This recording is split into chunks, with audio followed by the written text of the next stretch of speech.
Hello and welcome to episode 82 of Friends of the Show. I am Stephen W. Skinner, and this is my podcast where I chat with some of the interestingest folks from Twitter. This week's friend is a real character, I tell you what. It was so interesting talking to him, and turns out, well, we barely even scratched the surface. I'm talking, of course, about Anthony at Octopus Caveman. What an iconic handle. We really went on a ramble tear. I don't even know what I talked about, but I know it wasn't enough. Anthony has some super crazy stories that we get into, and it was great connecting with him and hearing some of the stories and shouting out some really cool people. So without further ado, hope you enjoy Friends of the Show episode 82 with Octopus Caveman. Oh, yeah.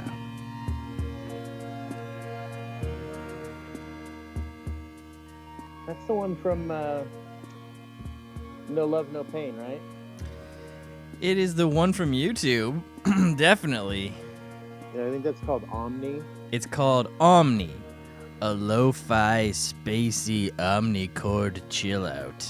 Yeah, somebody had asked me to put that on YouTube so they could sleep to it, and then later on that ended up on my album No Love, No Pain. Oh, cool. Yeah, it's very cool. It's definitely pretty... I guess you could fall asleep to that. Yeah, some people liked it. Yeah. Someone asked me to make a loop of it that was longer, but I didn't get around to it. They can do that themselves. Give me a break. You don't have to do that. Like, that's for fans to do. Putting it on here so they could sleep to it was, already very nice of you, I think. Do you want to know, this is the dumbest idea I ever had for, a fundraiser. If I'm ever, super broke, I'm going to just do, they used to do the jogathon and the walkathon and stuff when you were a kid. Yeah, I did it. The Persicini walkathon every year. 10K. We did it. Yeah. I'm going to just sit in a room and listen to Temperature by Sean Paul for 24 hours. I would. That's all. I feel like that's equally as grueling. I feel like that's a Herculean task if you pull that off. Depends on what the atmosphere in the room is like. I've been in rooms when that song is playing, and it is electric. I hate that song so much. I'm just thinking it would be amazing. Just me alone in a room listening to that. Okay, for you specifically in a room by yourself, and you specifically hate that song, yes, it would be bad. I don't think that would be good for anybody. I don't think 24 hours of any song you're going to leave there. Oh, yeah, that's that's some psychological torture, CIA stuff. What are some of the songs that they blare at people? Do you know that, torture songs that they blare? I don't know specifically. There was rumors of the Barney song during the Second Barney Gulf War song. That's good. Okay, I got it here up from this random article, and it says, "We are the champions." Panama by Van Halen, I think, might be on that list. Okay. So the Real Slim Shady by Eminem is the first one listed. And then Dirty by Christina Aguilera. I'm gonna get dirty. I wonder why that one. It's not a great song. Oh, Babylon by David Gray, yeah. Oh, yeah, the Barney theme. I Love You. The classic I Love You. You know how the rest goes. Saturday Night Fever by the Bee Gees. Okay. For Staying Alive, that's how if you do CPR, Staying Alive is the one you got to remember. Right, yeah. So this one is for torture. Saturday Night Fever for torturing. Staying Alive for CPR. And the next one is the Meow Mix theme. Okay, that would drive you nuts. How could this drive you nuts? It's got subtitles with the cats actually saying. See, if they're just doing it on a loop, though, then I think any song eventually would become very torturous on a loop. I think especially if you don't get the subtitles. You don't know what the cat's saying because you don't have the subtitles. But if you're looking at it, if they showed it to you, probably it'd be a little bit less. I would think nowadays they'd almost have better results just choosing any SoundCloud rapper. You know what I mean? I know. I wonder if they... I wonder if they are even trying new songs, or if they're just like, look, it's these 10, they work, whatever. Like, it probably really doesn't even matter too much what it is. And some of them are just like, hey, whatever. I'm a Marilyn Manson fan. Let's put on The Beautiful People. The beautiful people, the beautiful people.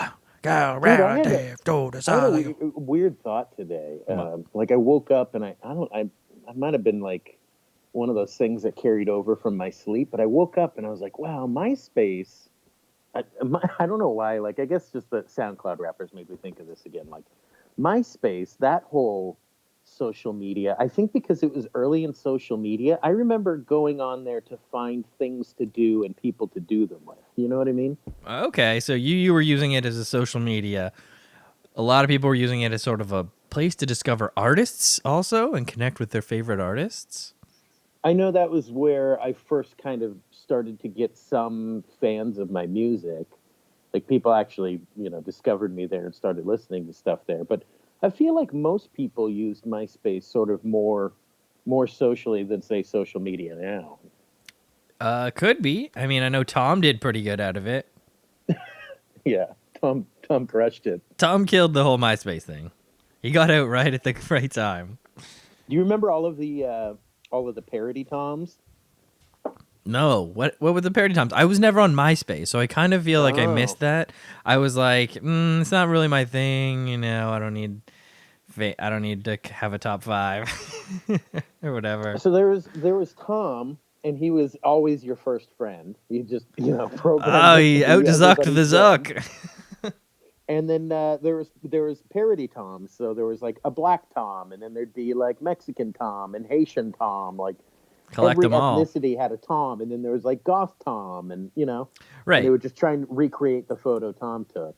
Right, yeah, and you could be friends with everybody, right? You could connect with them all, have all the Toms in your Right. top five Toms. Yeah, you could just be the Tom guy. Man, that'd be probably a pretty. I don't know if they were into niche stuff like that back in the day, like they are now on the internet. Yeah, so it's a little different. It's a little bit different. So what are you doing? So let's get to it. I guess I should introduce you to the listeners. A bit of a more chill Are we vibe. starting? Yeah, we started, baby. This is the more chill vibe of the new podcast where we just are going. And obviously, this week's guest is at Octopus Caveman. Anthony, thanks for joining us. Thanks for having me, man. Yeah, very cool. Longtime pal on Twitter. And frankly, insane stuff that I see coming out of Octopus Caveman all the time. Every like 6 months or a year, I'm like, wait, what? Another thing? So great stuff. Hopefully we'll be able to talk about some of the fun, crazy things. But I guess we should set this tale. Who are you from? Who are your guys? Where are you from? This is the WTF part. I grew up in between Huntington Beach and Pomona in California. California. So like Huntington Beach is kind of this like kind of bro-y white skater dude kind of area, and then I'd go spend weekends in Pomona, which is like a really strange town. Like it was like sort of this like white town in the 80s, and then became really black, and then became super Hispanic. So by the time like I moved in, it was like 90% Hispanic and like pretty multicultural. I was the only white kid on the block, and I'd skate with all these like Mexican kids and stuff. And Oh, that's good. cool. So I habla like español. Pomona, but a little bit. But I come from like a multicultural family as well. Like my uncle moved down to Mexico in the 70s and married himself a Mexican woman. So I have Oh, cool. a sort of a bilingual family. Yeah, that's very cool. I also have Mexican relatives. Shout out to the gang down there, Jorge and the crew. Some family who are Mexican, straight up from Mexico. But it was like, Same here. yeah. It's just funny because I'm like the whitest man. Like I look like Hitler's wet dream, like blonde hair, blue eyes. People I don't think expect that. So when you live in an area like Huntington Beach, like there's a lot of skinheads and stuff when I was a kid. Oh, yeah. You give me their paraphernalia and their like pamphlets and stuff like, hey brother, Like trying to recruit you? Oh yeah. All Oh, the time. man. Like, yeah, Get dude, out of especially here, if you go to punk skinheads. shows, you run into skinheads like all the time. Skinheads. See, I dislike the whole skinheads thing seriously because, with my Brave of you to name, say. Brave my of you to say. Not a fan of the. Not a not. I'm fan gonna of the go on. philosophy, I've right? gone on record and said this before, but just putting it out there, has been mentioned. I'm gonna go against the whole skinhead movement, all the white supremacy, all of it's crap. And the fact because it's Skinner, my name, it's like they lump it in. You know, like it could be. It's like Right. Skinner, skinhead. Come on, get out of here. Get out of here with that. It's weak sauce. It Okay. is interesting though. Like it used to be fascinating to look at their like little pamphlets. Like pamphlets are a thing of the past. Remember Oh getting yeah. those like the religious comic books that like Christians would leave it like in like public restrooms and stuff, and then, but yeah, their propaganda is very confusing to me. Yeah, I've never probably not the understood brightest anti. minds are like creating this stuff, right? So, but it is. I Yeah, guess you're I've right. It never would be kind of understood interesting to look at. anti-Semitism. Oh, Like so pardon me. anti-Semitism doesn't make sense to me because you go like, okay, well, these Jewish people are secretly running the world, and in my brain, I'm just like, wow, that's a hell of a bounce back from World War II to like they really kicked ass. They Like these took a people are hell pretty of a capable. hit, and they said, Yeah, and "Listen then up." They rolled up their like sleeves, and they did it. yeah, that Yeah, just I took them mean, what like 30 years, and now they're running everything. Like if that was true, I don't think I would want to be on the other side of those people. I'd be like, these people are kicking ass. I mean, I want to work for them. yeah. I think a lot of their arguments are very flawed. I don't know too much about it, but it's very yeah. I think it has to do with socialism in a weird way. I think a lot of it is like oh, there's secret socialists run by Jews and they're trying to take over the world, and then hating a person for their race seems weird too. Like just like a person was just born a certain way, so that I don't know. It just seems really strange to me. Like racism like always seems so ridiculous to me. Oh, it is the worst. Literally, I typed up a tweet. Just sometimes I get angry about things, and I type up a tweet. I typed up a tweet that says, "Racism makes you dumb." Like that was my tweet. I wanted to tweet, "Racism makes you dumb," and I deleted it because I'm a coward. But that's what I was thinking at the moment. I was like, "Racism makes you dumb." Like if you're racist, to me, that just makes you dumb. Like it's like when you look at someone who can't do something and maybe you think less of them. But that is this when I see you're racist, I'm like, oh, you're just straight up dumb. Like someone needs to help you. You need to be educated. You need to be taught, just like feel bad for you. You're dumb. Racism, racists. Well, yeah, I mean, there was a lot of real casual racism in Huntington Beach, because just a bunch of for the most part, a lot of well-to-do white kids, like upper middle class and up until the upper class, like kids that lived in the harbor, and not all of them, but there was enough of them, and there was enough casual racism, like people wouldn't hesitate to tell you a black joke, like, oh, Yeah. you're a white kid. Let me, Mhm. lay this racist joke on you. So I was kind of grateful for my experience in Pomona too, because I felt it kept me like more real, like going back and forth between these two different worlds. Like, Yeah, and the thing is, okay, when that stuff is around, like I don't know how many percent of the people were just like, okay, that stuff's just around, and then it sort of normalizes it, and then maybe they do laugh at a joke or whatever that one of those guys says one time, just because they normalized it and they didn't go to Pomona and was like, oh no, those guys are fucking nuts. Don't listen to right? anything that they say, let alone a joke that they say. Like they're so stupid that you shouldn't be listening to anything that they say. Um, Yeah, get yourself to Pomona, kid. yeah. And then I got like the I got a bunch of shit from like the Mexican dudes in Pomona. Like, depending on the length of my hair, I got called either Slim Shady if my hair was short, or when I had longer hair, people would just call me Nirvana because nobody knew Kurt Okay. Cobain's name. It was Still just on this the motherfucker looks like Nirvana. yeah. Like, okay, Pretty all right, I good. look That's like our fine. band, I guess. They're like, yeah, you look like popular musicians. It was cool because I would skate around the town and run into these like gangbanger kids, and and I was so oblivious to like gang culture. They'd be like, "Where are you from?" I'd be like, "Oh, well, I live around the corner over there." Yeah. Be like, no, what neighborhood are you from? And like, Yeah. I like Pomona, dude. Like, I live right down the street. But for the most part, like I skateboarded with enough of these like gangbanger kids, like younger brothers, Yeah. that there was always one dude who'd be like, "Oh, I know this guy. He's cool," you know? Oof, man, that's good. That's good that you were able to do that because that kind of thing, it's always so interesting to me, like living up in like gang areas. Because I'm up here in Canada, and yeah, for sure it exists. And I think my brother lived in a pretty dicey neighborhood for a little bit, but I never like really saw anything or witnessed anything too like real. But it was happening all around. But when you're in a place like that, it's sort of just like, oh yeah, stuff can happen, like real life stuff. So let's get Man, there was a into it. couple of instances. Yeah, Like, what's the first real life thing that happened where you're like, oh man, I'm in it now? so when I was like 17 or 18, living out in Pomona, I was there full time at that point. Like I was taking care of my grandfather. He had cancer, so I dropped out of school and I did independent studies so I could kind of be home and take care of him, and then go out to photo shoots because he had a photo company and he couldn't afford to not have any business coming in. So, but anyway, so I ran into these kids and there was a shooting at the high school, and they were laughing. It was a drive-by shooting on a dirt bike, which sounds very like 80s movie. Yeah. But this guy drove by the school and shot up the front of the school on a dirt bike, and this kid, they said, got shot in the neck, and they were laughing about it, and they were like, "Yeah, this pussy, he almost cried." Oh And I was just like, no.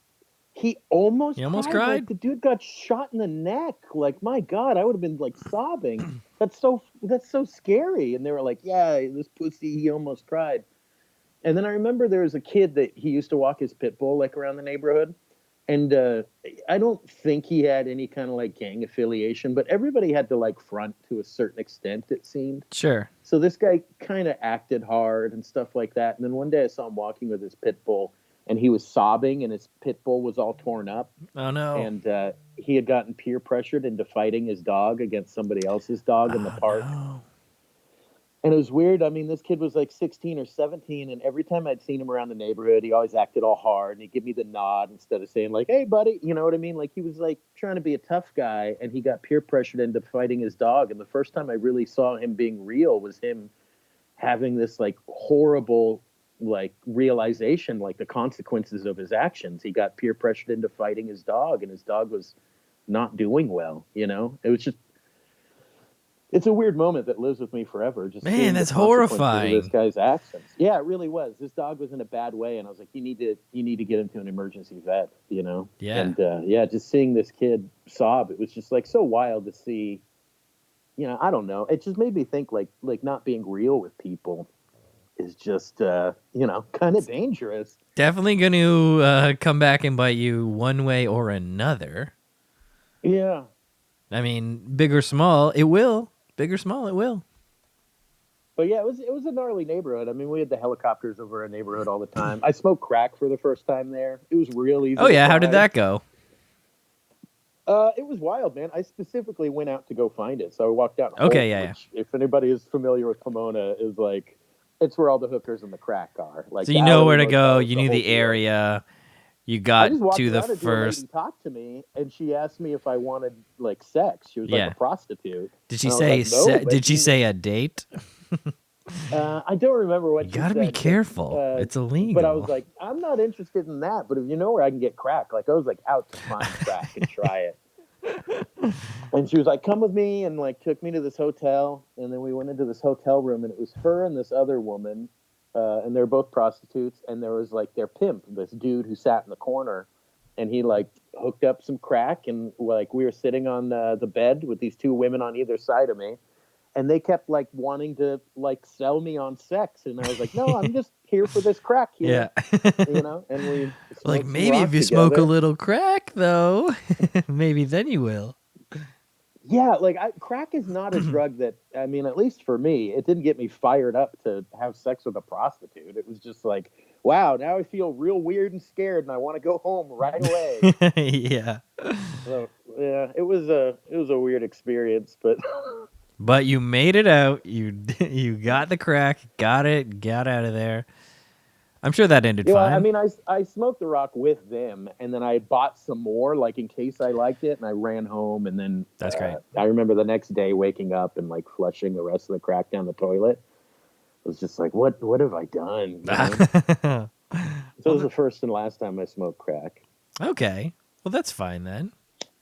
So then that wasn't the waking up in a Mexican jail time? No, that was years later, man. Mexican jail is not like a fun story. No, yeah, I don't imagine Mexican jail being fun or a good story or fun or anything like that. I just had I the mean, bullet point from it's the LA yeah. Times article about you, but I guess I'm jumping ahead. I mean, you want to talk about Mexican Nope. jail? I'll get No, into I it, wanted man. to It's tease wild. Mexican jail and come back. All right.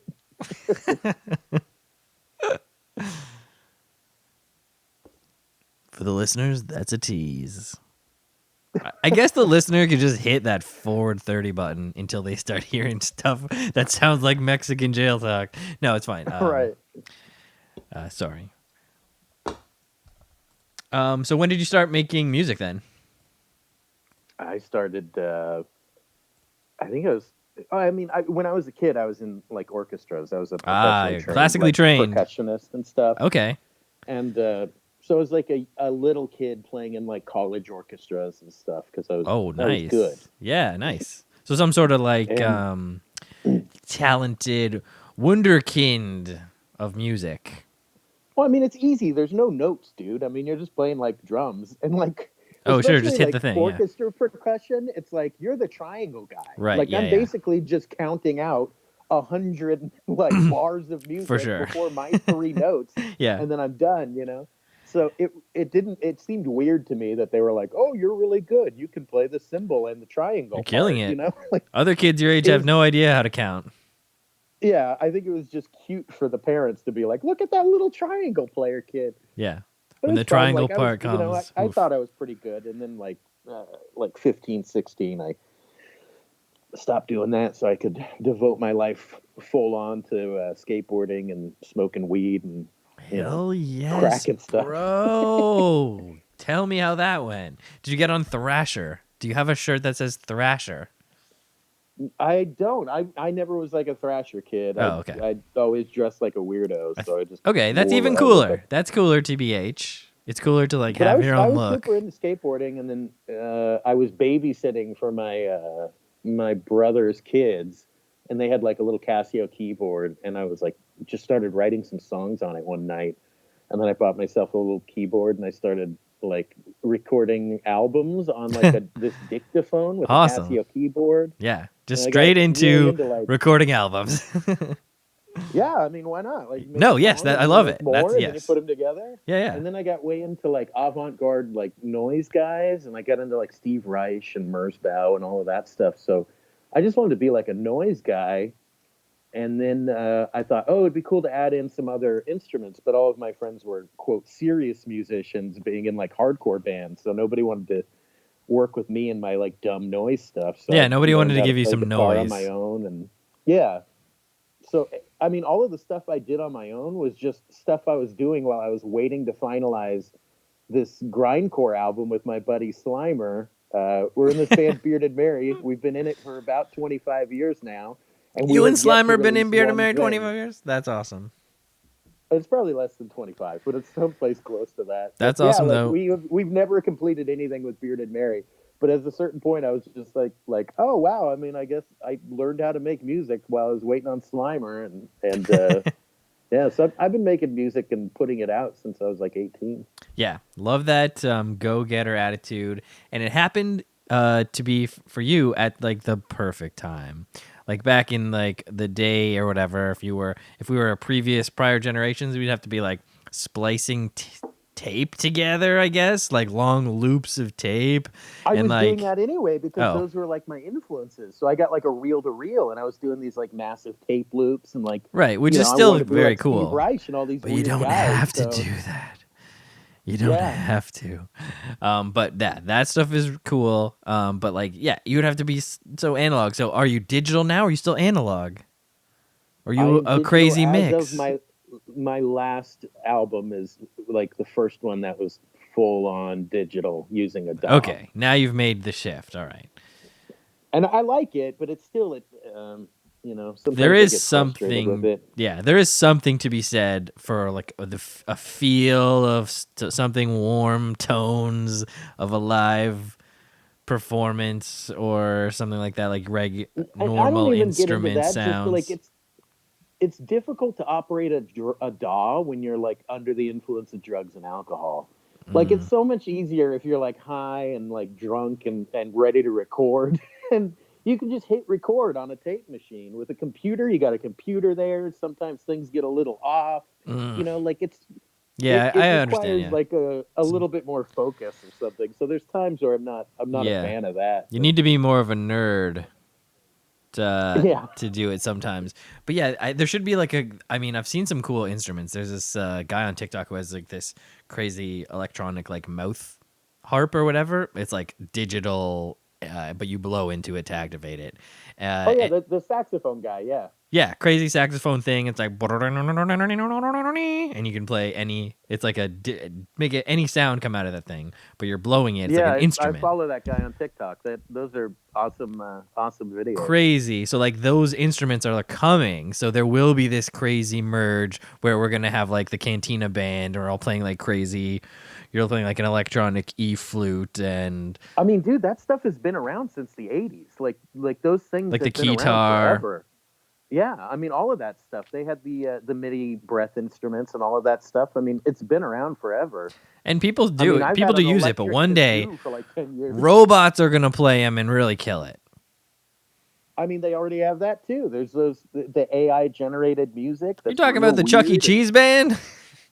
No, I'm talking about like there's AI can just generate music now. You can have it like listen to a song or a snippet of a song and then finish the rest of it. It can There's a bunch of interpolate. videos on yeah, there's a bunch of videos on YouTube where they'll play like 30 seconds of Smash Mouth and then the last 30 seconds are the AI generated completion of that song that the AI decided it should. They're really bizarre. Oh wow, yeah. There you can use them right now. There's free ones, there's paid ones. You can use sounddraw.io. Yeah.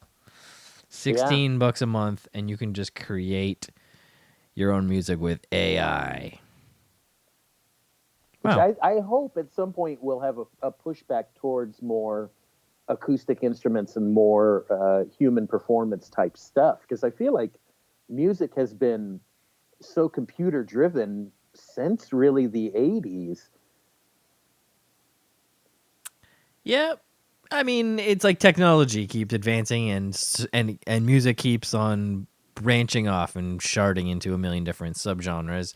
And so every time there's a new technological advance, that creates the opportunity to create these new just subgenres of like sound and music and types of music that people have never had before. And then It with feels that new stagnant creation, at you this can point, though. you can take the new creation, then combine it with every other style that has already So existed. you can think about the difference in the music of decades pretty easily, right? So you go 70s to 80s, huge difference. 80s to 90s, huge difference. 90s to the 2000s, huge difference.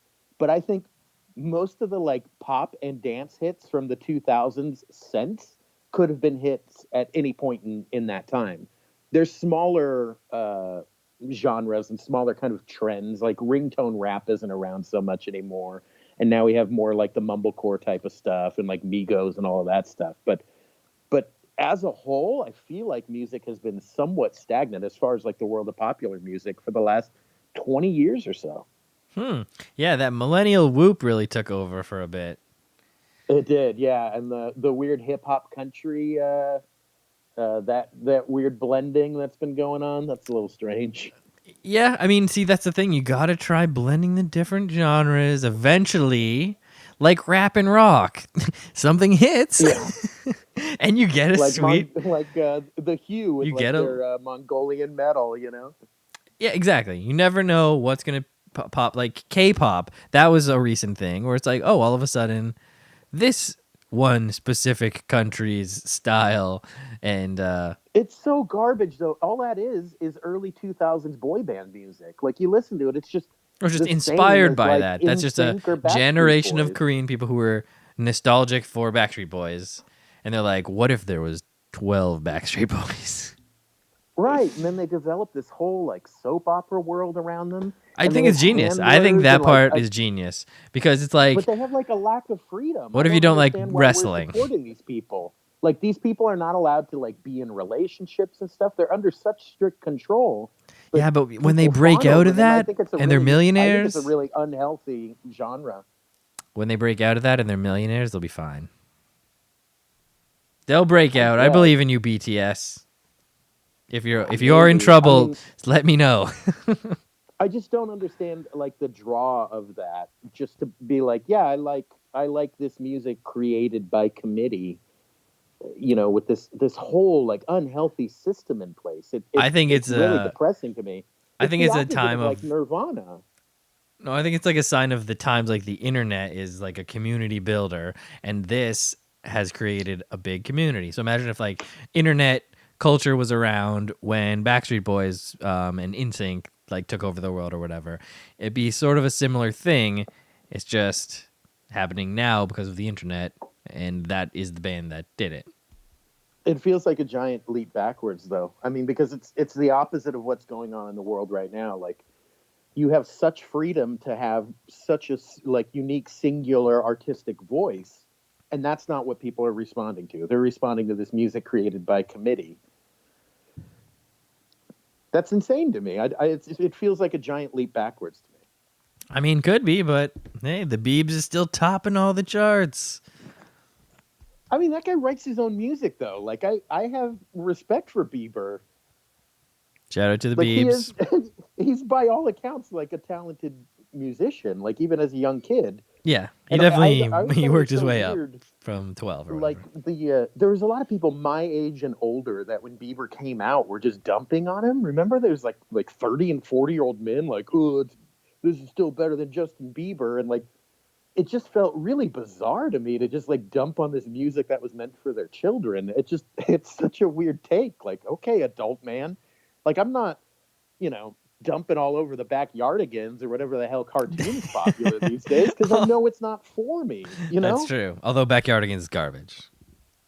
I don't know, man. Have you heard the music? Like, Yeah, that they've got music that went some. viral or whatever on TikTok, that's fine. They had one song that went viral. They got lucky. No, but they put that much planning and effort into all of those songs. Like the guys behind the music are like legitimate musical geniuses on that show. All right, I guess I haven't done enough Backyardigans research to back up my claim, but from what I've seen, I would prefer Molang over it. I'm also going on record and saying that the Beatles of children's music are the Wiggles. Like the Wiggles are seriously phenomenal. The Wiggles, right. Now, which incarnation are you talking about? Which lineup are you talking about? That lineup has turned over, I think. Okay, but you know, yeah, it's changed a little bit. Still a big fan of the original Wiggles, but I give Simon and Lockie and Emma their due as well. Yeah, for sure. The replacements have picked it up where the others left off. Everyone's picked up the baton. Great. I've watched enough Wiggles to know that the Wiggles are fine. Yeah, and how great to finally have there was always Kylie Minogue was always kind of the pink Wiggle. She was like on the outskirts. She wasn't on the show all the time, but she was still in the crew. But Oh, bringing that's in a cool. girl, that was so great when they brought in Emma. Genius move. Having Yeah, Captain my son was a Feathersword come Wiggles in, kid. kind of great. My son was a Wiggles kid. And it's just funny how you become a fan of stuff that like your kids are into. Like, Well, I think you can, but sometimes you become an anti-fan of something that they're into just because maybe it's bad, or you don't understand why children would like it, something like that. It's just like, can't you just watch right, something but better? you you can make them watch other stuff. Like you are the parent, you're in charge. Like there was a lot of garbage kids shows that he did not watch because I was like, no, these are bad. Yeah, This that's is good. bad stuff. Yeah, that's my plan. I'm gonna we're trying to cut down on watching stuff, but I say if you want to watch stuff, you should have to watch what we watch first, right? Like you should have to watch. I should Google what was on when I was her age exactly, and then make her watch those cartoons specifically, so we can have the same experience. I mean, I can't. I always think about the stuff that I was exposed to just through the news when I was super young. like, I'd come home from school and be like latchkey kid and sit and watch a bunch of TV until my parents came home. And when I was in like grade school, I was exposed to like the John Wayne Bobbitt case, the OJ trial. Yeah. And like that preempted cartoons to show like the OJ trial. So I got to like, and like Lorena Bobbitt, my God, I'm like 9 years old listening to like how this woman cut off this guy's penis. And like, that's horrific stuff. And they were like, yeah, we're sorry, but the after school cartoons have been canceled so that we can bring you the John Wayne Bobbitt case.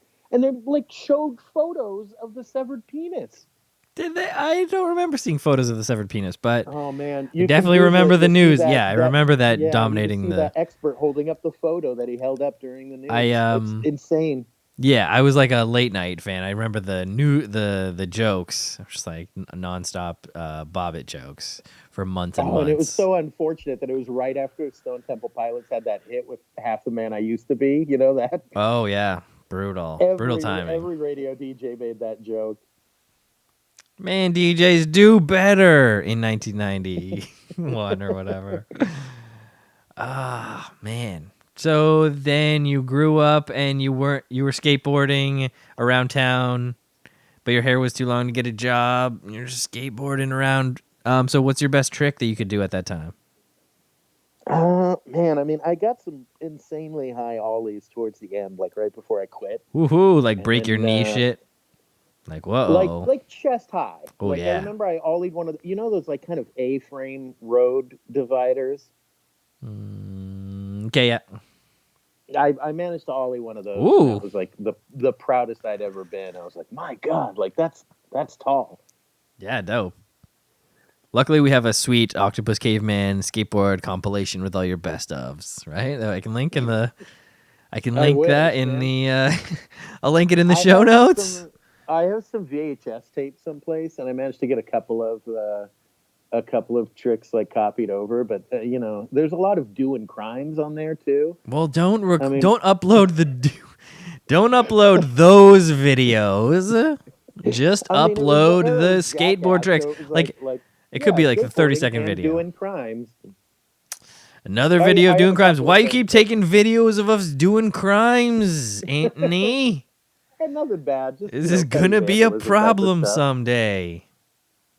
And eventually, in that video, it's like here's skateboarding tricks, and then there's like a video of me peeing on an ice cream truck while I ordered ice cream from the guy. Oh, like, that's original Jackass shit. Yeah. Yeah, like I don't like like it doesn't even affect anybody. Like, oh, weird. That ice cream truck is a little wet. Like, I'm sure it was dry within 10 minutes. Oh, it smells disgusting, unsanitary, illegal, Anthony. It's on the outside of a van, A van that children are approaching. Little children are just waiting for their ice cream and putting their hands all over the van, Anthony. I don't think they are. I think you see a wet spot and you go, "No, I'm not gonna." The toddler sees a wet spot and decides that's what they're not gonna touch, or okay. First of all, no toddler is going out to get ice cream by themselves. No, the parent's just reaching up to. In this scenario, the parent is just reaching up to get the ice creams for the toddler. He's like, "Okay, don't touch anything while I reach up for this ice cream." They're reaching up. Guess what the toddler does? I mean, if that happens, pee is sterile, so I still think no harm, no foul. It wasn't funny to me. And it's fine. Don't upload that video though. Yeah, no, I don't think I will. It's probably the smart play. I shouldn't have even said anything. Uh-oh, now it's on the podcast. That's worse than a video. So then painting, when did you start that? Or was that much later? Were you in a band? Should we stick with music? I'm trying to keep a through line going. We're in skateboarding around town. I mean, it's tough. I was into art ever since I was a little kid. Like, I just drew and stuff. But I didn't really get into painting a lot until maybe my late 20s. Okay, so when you're skateboarding around, you're not graffitoing any cool murals or anything. I'm still not a fan of graffiti, man. If you look at my art hunt, even, like, I left paintings, like... I've used command strips to hang them up often. Like, I'm not a big, like, graffiti person. Okay. All right. And most of it's wildly uninteresting to me. And a lot of, like, graffiti art as well is, like, I think that's why certain people stand out. But yeah, Yeah. like most of it's just really bad. Sure, I guess a lot of it is like tribalistic and is functional. It serves a purpose to denote territory and so on and so forth, and like Yeah, I who has miss been fun there, graffiti. etc., and who is in the area, tagging Graffiti the used to be area. funny. It didn't just used to be your name on a toilet seat. Like, write a joke on the wall. Give me something to look at while I'm, taking a dump in public. Yeah, come on, graffito artists. But yeah, sometimes you see a cool mural and you're like, ah, you did it. You did it, graffito artist. A tip of the cap to you. Yeah, exactly. So those ones are good. So you were always interested in painting, but not until your 20s you got into it. So after you were skateboarding, what happened? Oh, crimes. Yeah, no, I mean, I kind of gave up on skateboarding just to focus more on like Crime. music. Like that just took me away more and more, like music and writing and drinking. And I was alone in Pomona a lot. Like I didn't have a lot of friends out there, and I moved out there to take care of my grandpa. So Right. it was Sorry just about a that. lot of time alone in the garage working on music, trying to figure out how to play guitar and stuff like that. And I was always working on art and writing at the same time. So it was like a really creative and inspiring time, but also like a super lonely time that like weirdly set up the way my life would be for like the majority of it. Just massive amounts of time alone, just working on these creative endeavors. And how did that go? What was a day, a regular day like in a super creative day back then? I mean, most days it was, wake up hungover and Mm-hmm. then just, start working on some writing, maybe do a little bit of schoolwork, draw some pictures, work on some songs, finish a little bit more homework, drink in the garage. Like I found early access to booze way early, so I really think like alcoholism had its like clutches on me by the time I was like 16. Yeah, that sucks. That's gonna hamper some productivity. Yeah, I mean, when you're young, maybe not so much, Well, but you have more or it energy to burn it feels off, like I it's guess. not. Yeah, But I know people always say that like alcohol is this creative thing. It's not really. I mean, maybe for some people if they have hangups or something, but there is something kind of fun about the disassociation when you create stuff when you're like shit house drunk, if you're blackout like drunk and you don't remember making something, you're like, this is the yeah. other me that made it. The me I when mean, my I think brain one of the, turns the off. best things one of the best things I ever did was one of those. I did this song, I Hope You Die Screaming, like at the beginning of my divorce. It was just a drunken improv. And I had woken up the next morning and I was like, well, let's see what I recorded last night. And I was kind of doing the listen backs and I heard that and I was like, wow, this is That's really raw as good, actually. hell. Yeah. And then I made a video for it and, it opens up the movie. But I think that's one of the best songs I ever did. And I don't remember recording it. So, I That's mean, that kind of crazy. I mean, it, that's a it, cool it story. is kind of exciting. Same thing with like paintings. I mean, you can get shithouse drunk and wake up and like, wow. But most of the time, you wake up and you recorded something horrible or you painted something horrible. Sure. Like the best stuff for the most part, you're gonna achieve when you just get kind of that calm, sober state. And like getting back into painting was something that I did because I was trying to get sober, and it was just something nice to do while I was sober. I could sit and drink tea and listen to music and paint. Oh, drinking tea. Yeah. So they replace your drink of alcohol with a drink of tea. What kind of tea are you drinking? Are you taking it with milk? I'm not a milk guy. I like Earl Grey. I like green tea. I have probably 30 teas at my Green house, but tea. Oh, so you're a tea guy but now. You're all fancy with it. Do you have your I mean own your own like cool steeping thing? Like, how do you do it? no, I don't get into any of that kind of artisanal stuff. I Oh, just put a tea bag in hot water and call it a okay. day. Sure. Lots But of different ways you can I do have it. some like cinnamon tea and some like herbal teas. Like I have a variety. But your go-to is Earl Grey or green tea in the evening. Yeah, Earl Grey's where it's at for me. I love it. Decaf I everything because my blood pressure is shot from years of drinking. Oh, that's good. So you're monitoring that? Yeah. You monitoring that? You taking your Oh, all the time. good. You got to do Yeah, you have your arm cuff?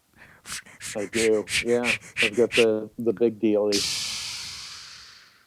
It sucks. I've been hospitalized with blood pressure stuff a couple of times. And, Ugh. you know, Is it too? history of Was it too high strokes or on too both low? sides of the Which? family. Too high. Way too Ugh. high. So that's like everything's busting out. So you have a bad headache. What does it feel like? It feels like you're having a stroke. You can have numbness. So I Ugh. get like facial numbness and Sure. numbness in my arms. Just like everything's And then, gonna pop. yeah, dizziness, blurred vision. It's hell, man. You can feel your heart pounding. Oh yeah, you It's feel really that in your bad. ears, and you're like, vroom, vroom, vroom, vroom, vroom, vroom. Yeah, it can be really scary. Yeah, it doesn't sound good. I'm glad that's under control. Make sure you monitor that. So I used to check mine every now and again at the free one that you can just sit down at the Shoppers Drug Mart or whatever. You just Right. go beep, and it goes The craziest thing is, I got diagnosed years ago with anxiety disorder. GAD. And they put me on all these anxiety meds. I was on like Clonopin 3 times a day and Oh feeling like a wow, zombie. And it like changed me. yeah, Like the period of time when I was on benzos, I really did some out of character stuff. And that was the period of time when I ended up divorced. And then I got off of them because I lost my job and I lost my insurance. So I just went cold turkey off of these benzos yeah. and Not by had choice, I guess, like right? yeah, so I had like a year and a half of like the most psychotic shit ever because of that. And like I could only describe it to people as like if you pictured yourself as a soul driving a body, it felt as if my soul was placed in a kind of cattywampus. Like it felt everything felt like a little diagonal or something. And I had this year and a half of hell and then started to feel kind of normal. And then I'm just dealing with the consequences of all of these things that I did when I was on benzos. And like I wasn't taking them normally. Towards the end, I was mixing them with codeine and I was crushing them up and snorting them. And like, Oh yeah, different you way. know, I don't know if that's one of the ways you're supposed to, but no, I don't think you are. But any medicine I get, I'm like, well, let's crush it up and see if it's better if we snort it. crushing it up and snorting it. And is it different? Is it better? Or is it? I don't know. I I honestly don't don't know, know. man. Couldn't really But I tell. do know, like, the combination of tramadol, which I had like a never-ending prescription of, and Klonopin, felt a whole lot like heroin. And Wow. I remember telling my dad that once, and he was like, "Wow, so I guess you know what heroin feels like." I'm like, well, sorry, Dad. Jeez. Oops. My grandpa was on hospice care. Like I said, I was taking care of him while he's dying of cancer, and he had liquid morphine. So I used to steal that on occasion, give myself a couple of droppers, sneak it back onto a shelf, and then just like have a weird night. Have a weird night. I always wondered what a morphine night is. Just come home, have a couple drops of morphine. I guess you would just like sit on the couch or something. Or the floor. The floor felt The really good. So just kind of lay on floor. the floor and just As low feel as you can great for a go. while.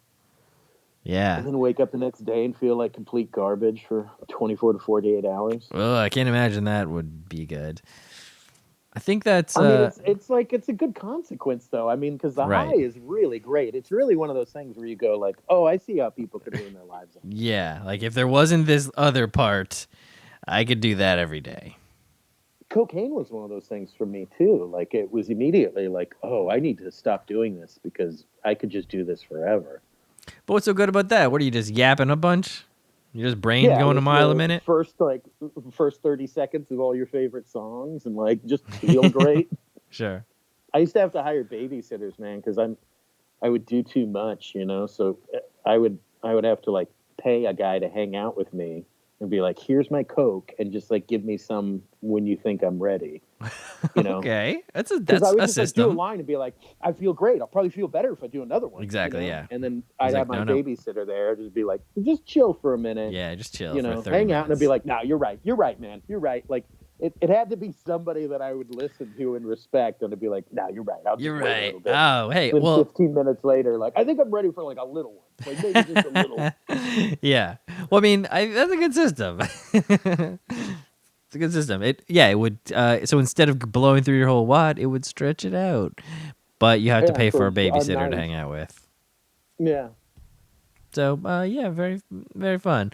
So then after that, you just wake up in Mexican jail. No, Mexican jail was, God, I think maybe like 7 years ago. I mean, I was going through the divorce and I was working for cap and gown and ring sales, you know.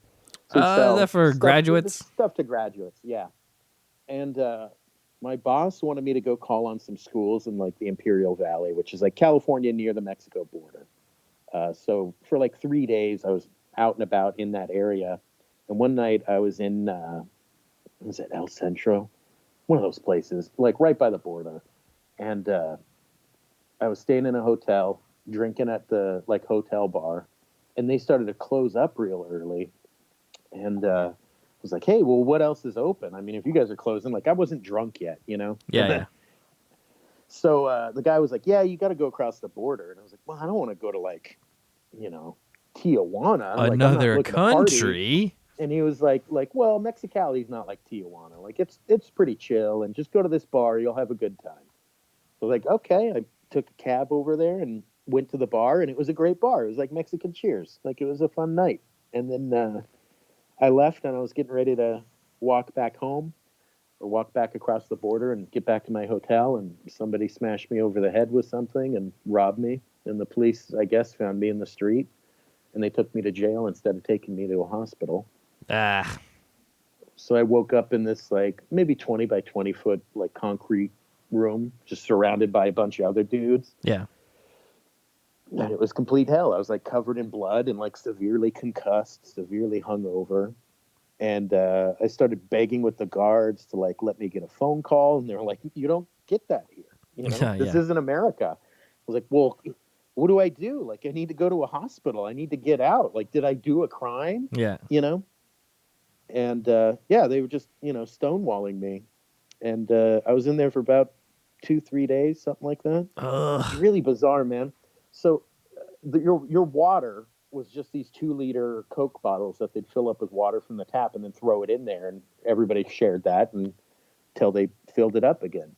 Oh no. And then the only thing you got to eat was like cream of wheat twice a day, but they didn't serve gringos, so I didn't get to eat. Mm. And they have a weird system in Mexico where like your parents take care of you. Yeah. Even though you're in jail, like you're like all day, these mothers would come in with cinnamon rolls, and they wouldn't just bring enough for their child. They'd bring like enough for everybody in there except me because I'm white. Yeah. And then another mom would come in with like, you know, tamales or something for everybody except me. So, you know, I'm sitting there just like covered in blood and concussed and just like sitting there praying and begging to like get out of there. And these people are eating this delicious food and I'm fucking starving. It was hell, man. So every time there was a shift change and a new guard came on, I would call them over and beg with them. And like, I'm covered in blood. Like I looked miserable. They had to know like, this is not cool. But finally, I got this guard to come over, and between my broken Spanish and his broken English, I was able to convince him that if he got me out, I would wire him money. Mm. So there's a side door, like to my left. I was just sitting like cross-legged, right by the cell door, you know. And I'd just sit there and just like pray that, you know, I could get out of there. I didn't know what the hell was going to happen to me. And it's terrifying. You know, some of the guys that I was talking with, they're like, you're never going to get out here. Like, they just think it's hilarious. They got a gringo. And I remember at one point, you know, there's this door to the outside to the left. And at one point, all these like puppies just walked in, like just this like litter of puppies just stormed into the jail. And then like the dog's mother was coming in and trying to grab them all out by the scruff of their neck. And like, but it's just such this weird moment. So anyway, this guard, I convinced him I'd wire him money if he got me out. So he took me out through this side door where all the puppies had come in. And we walked down this like hill and then out through this gate. And I got in his SUV and we started driving to the border. And he was smoking a cigarette. And I was like, can I have one of those? And he gave it to me. And it was a menthol clove made by Marlboro. They don't sell those like in America. Interesting. I've never encountered them before. It was the least satisfying cigarette of my life too. But it was like the first cigarette I'd had in days. So I like smoked this weird ass cigarette. And I started to freak out, like, because we're just driving through this neighborhood. I'm like, nobody knows I've left. Like, he didn't take me out through proper channels. I'm just in this random dude's car. And he took me to a drugstore where a guy came came out who spoke better English, the guy who ran this drugstore, and he gave me details for Western Union to wire him the money. And they had me write down all of this personal information, like my address, my phone number, like the name of my parents, all this shit. And, kind of threatened me. And I had no intention of paying this guy, but they were like, when you get over, you have 24 hours to wire us the money. And I was like, well, I got to go to a hospital, so you got to give me 48 hours. Nice. And they're like, okay, that sounds fair. That's fair. And then they just dropped me off at the border. But whatever time of day it was, the border line was crazy long. And I was like, I'm not waiting in this. So I just walked to the front. And when I got to like the actual border crossing, I just started walking for the turnstile to just cut in line in front of hundreds of people. And some cop was like, what do you think you're doing? And I was like, I need to get out of here. And he was like, well, if you keep walking, we're going to take you to jail. And I just went, well, are you going to take me to American jail or Mexican jail? He said, American jail. And I said, good, arrest me right now, please. And he was like, what's going on? And I'm like, look at me, man. Like, I'm still, like, figure it out, border guard. So I told him the situation. He's like, do you have ID? I'm like, of course not. I was like robbed down there. And he's like, well, where were you born? And I was like, I was born in Pomona. And that was like good enough for him. He's like, all right, man. Yeah, that's a specific answer. So I crossed and I flagged down a taxi cab because I knew I had money stashed in my car. And this guy took me back to my hotel room, or to the hotel. And I was like, hang on a second. And I didn't have the keys to my car. All of that stuff was stolen as well. So I found a brick. Oh, shit. Started trying to smash the driver's side window. Uh-huh. But it wasn't breaking. It wasn't shattering. It was just leaving like these little brick marks on the window, but not breaking. And the guy's starting to freak out. Like, what are you doing? And I'm like, just hang on. I haven't paid you. And then he finally like freaked out and was like, no, es bueno. And he took off. Yeah. He's like, if it's between you smashing your car or, like, I'm just going to go. Wow. That's nuts. So then I went to, I got my brother to come down and pick me up, and I went to the hospital and, got all cleaned up. A little bit, man. Like, but I mean, I always say, like your faith is kind of a choice. Like you have to choose to believe. And there's a moment getting out of that jail where if you would have spoken to me in that moment, I would have said 100% God exists and he loves me in spite of everything that I had done. Like there was really that moment because I sat there for all those days and I just prayed to get out of there. And getting out of there and finally like breathing free air, it just felt like such a miracle to me. It was so powerful to me. It changed the entire direction of my life. And it wasn't like an overnight thing. It wasn't like the next day, like I still struggle with like, there's still periods where I drink too much and get depressed. And like, I still have dark moments, but that moment changed my life forever in such a huge way. And I'm aware that I could say, well, maybe it was the concussion. Maybe it was the head injury. Head injuries change people. Head injuries make people believe all kinds of wild things. But I chose to believe that it was an act of God, and that choosing to believe that is what changed my life. Not, I feel like I could have got out of there and just been like, oh, sure. It's cool. Like, oh, it was just a head injury. But the fact that I chose to believe those feelings as a real miracle, changed my life. That is changed the direction of my life. Really interesting way to say it, to frame it. I mean, it's the most honest way I can put it because, everybody else would just say, I prayed and God delivered the miracle. End of story. Right. Right? But you're taking it to the next, a little bit more of a spiritual / a little bit extra logic step for you. Be like, I understand why this was so powerful. It's because I looked in myself and this is what I believe. So logically, I could how understand that's powerful. how others might interpret it. I mean, that's how I think of it. Like I do have Puppy a saved your scientific ass. and analytical mind, but yeah, I do understand that there's multiple ways you can interpret it. But for me to choose to believe that was an act of God changed my life. And you made it here today to be on this podcast. Shout out to that guard. Sorry you didn't get your money. I'm sure something else happened for you. Man, a couple of years later, I found the note that he had given me with his Western Union info on it. It was just like a spooky moment. I still think about it. Like I haven't gone. Yeah, Back to you should put Mexico it in your since. will. I think you should put it in your will, Anthony. Send that guy No a way. thousand No, bucks. I don't owe them anything. Like they No, I didn't guess keep me because I had done a crime. They should sure. have It taken me wasn't to a good. fucking It wasn't good. hospital. It was the least he No, could do to let everybody you in out. there. He was the only Yeah, decent guy. and I don't even think he was that decent. Like He was trying to get he his. was. Yeah, He's he's trying to trying get to that get bag. his. It was also wild because all of the guards at the jail were either like older men or super attractive young women, Mm. and like they were all just being like clearly harassed by the older men. It was Oh yeah, wild to witness, like crazy. ass grabbing and all of this stuff. And I'm just like a prisoner watching this go down. Like this is their system. Like, oh, let's hire a couple of cute girls we can grab ass with. It was just really bizarre, man. That is wild. I'm glad you made it out. Shout out to the puppies. Were they golden retrievers? I'm picturing golden retrievers. No, they're weird, like kind of gray and brown, like mixy mutts. Like Mexican they were street Mexican dogs. street dogs. Yeah, Mexican street Classic dogs. Mexican street dogs. All right, we should briefly mention this last note. So we talked about it. You did the thing where you gave your paintings away. So you do a lot of paintings. You are gonna give everything away for whatever reason that we don't have to get into, and you just decide to like put up secret hints, like a picture of exactly where it is, and say, "Hey, you can go get this painting," and people freaking love that shit. Did It's it crazy. blow your mind? Yeah, I mean, it was wild. I mean, it was a really fun ride for a long time. And then, Mike May started making that documentary about me.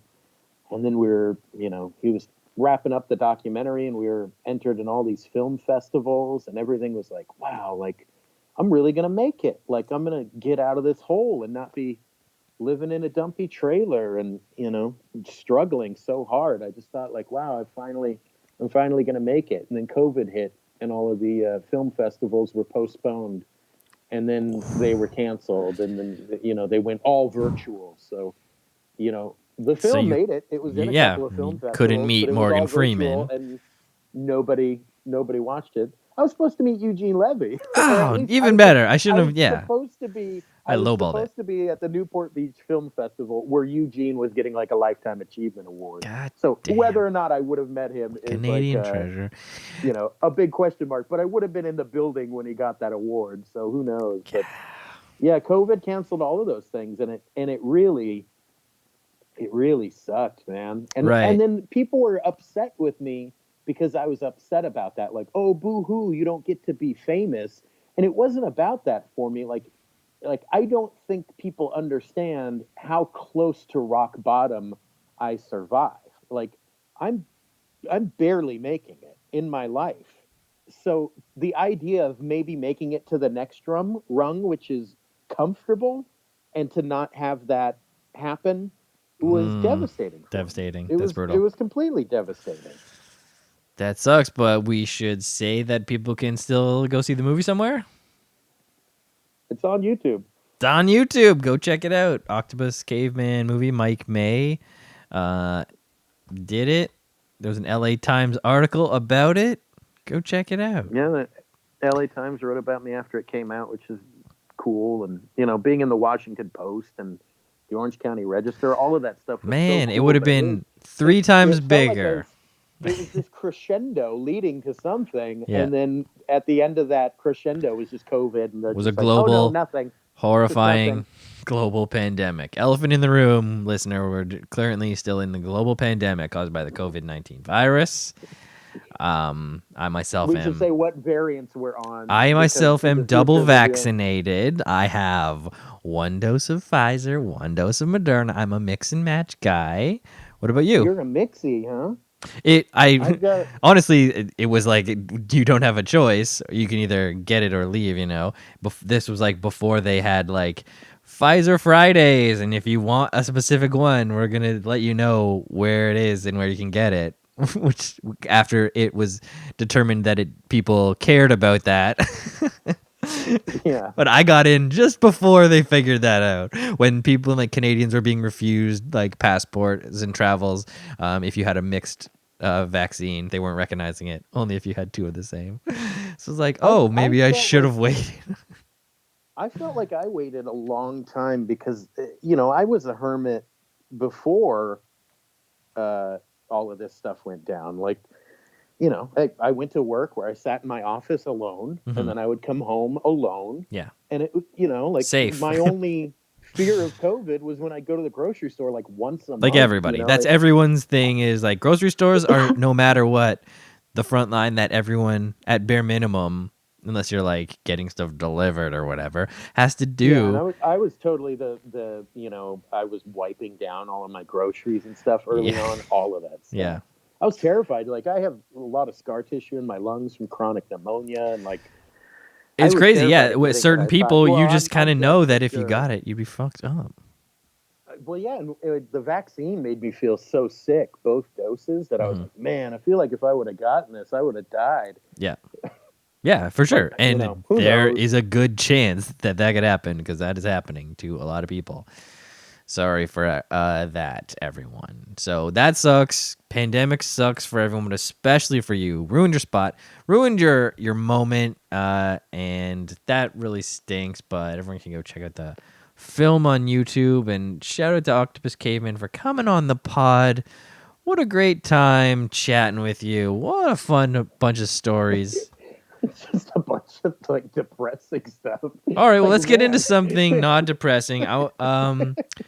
Miss Taffy Bennington.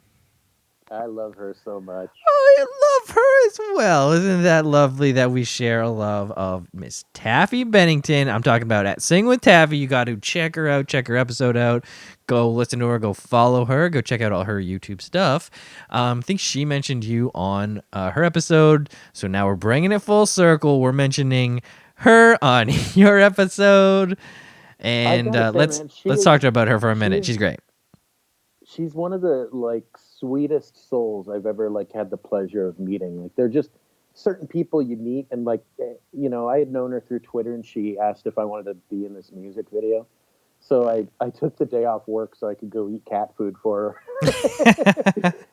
and you can check that video out on YouTube. I guess I'll put a link in the show notes.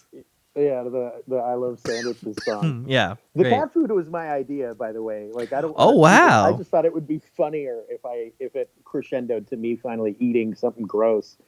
But yeah, man, like meeting her, she was just she just exudes this like warmth and positivity. Just there's very few people I've met in this world that do that, and she's one of those people. She's just the greatest. Yes, I agree, and that is why I needed to mention that before we close it out. Had to get that in under the wire in case anyone didn't realize. Taffy is the best. Huge shout out to her, and go check out that video and all her videos and stuff, and especially the sandwiches one. All right, well, I guess that brings us to the end of the podcast. Thank you so much, Anthony.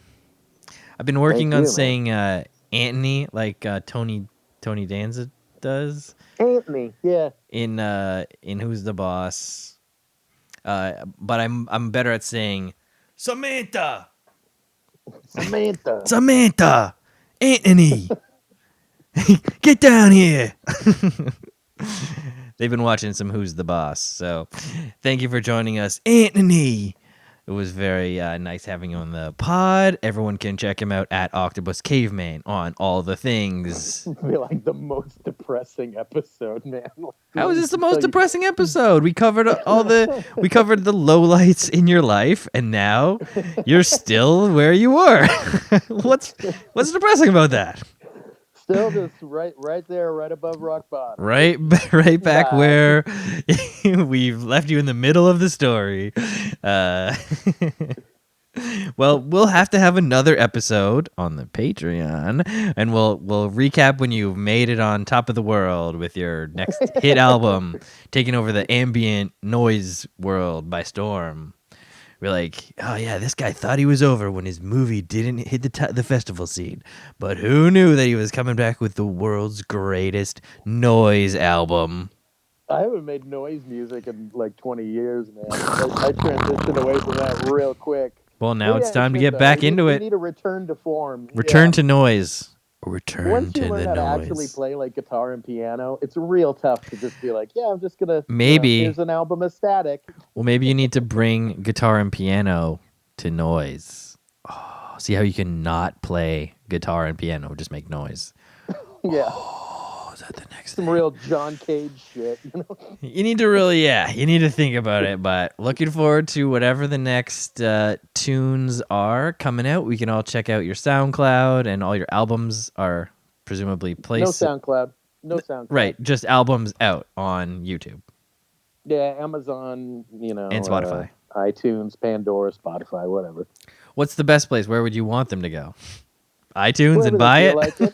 Okay. Yeah, I mean, buying it, I guess, but I understand people don't do that. So it's not really a thing anymore. But let's say you stream it a bunch and you want to listen in the car. I get 1/1000th of a penny per stream. So yeah, I'm not doing this for money. So just listen to it however you want to listen to it. If you want to listen to it, if you don't, that's fine too. That's a good way to go about it. And if you do listen to it, send him a tweet at Octopus Caveman on Twitter. And go check him out at that same address. And now I will play the podcast theme as we say our goodbyes. So goodbye, Anthony. Thank you for coming on the podcast. Goodbye, Steven. Thank you for having me. It was lovely, and I will see you online. Bye. Well, that's it. I hope you enjoyed this week's episode with Anthony. Do go ahead and follow him on Twitter at Octopus Caveman, and check out his paintings if you find one in your neighborhood. If you're a new listener, well, thank you so much. It's so good. Oh, that's great. And you can check out all the old FOTS classic episodes at www.stevenswskinner.com or visit Apple Podcasts, Spotify, or the Castmaster. Remember, ratings and reviews are a no-no. If you like podcast promotions, check out at FOTS Pod on Twitter. That is the show's account. And I'm also on Twitter at Skinner Steven. That's my main account. I had a funny one recently. Anyways, special thanks to Ruby Coast for the music and to Kyle A. Davidson for the theme. And special thanks to you so much for listening the entire way through, all the way to the very end. I am Steven W. Skinner. Have a great one!